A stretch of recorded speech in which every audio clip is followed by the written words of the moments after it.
Have you ever wondered how income is determined in an open economy?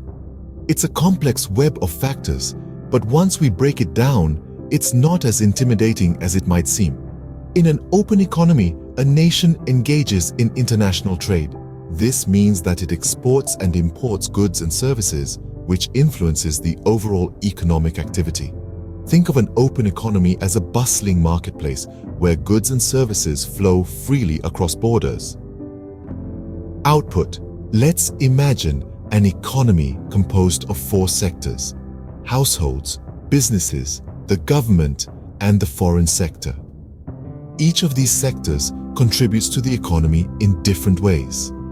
Households consume goods and services.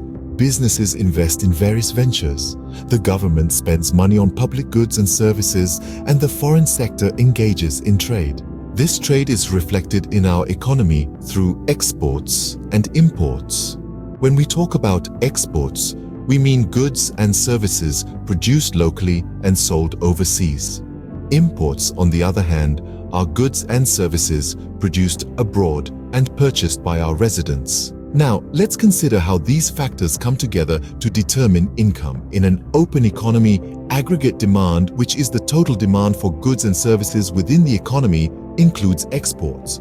So, we can express aggregate demand as the sum of consumption, investment, government spending, and exports. Aggregate supply, the total supply of goods and services produced within the economy, includes the impact of imports. This can be expressed as the sum of consumption, savings, taxes, and imports. Output. The balance between aggregate demand and aggregate supply determines the national income. If aggregate demand equals aggregate supply, we have reached what economists call equilibrium. Imagine an economy where households consume $500 million worth of goods and services, businesses invest $200 million, the government spends $150 million, and the nation exports $80 million worth of goods and services.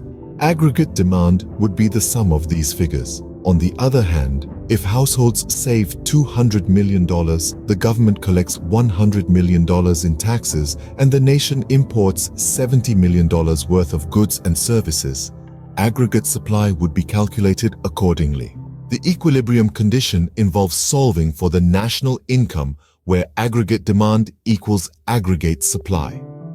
This equilibrium level of national income, adjusted for consumption, savings, and overall economic activity, represents the income of our open economy. So, what have we learned? Income determination in an open economy is influenced by various factors, including consumption, investment, government spending, exports, and imports. By balancing aggregate demand and aggregate supply, we can find the equilibrium level of national income. And it's this balance that keeps our bustling marketplace of an economy running smoothly.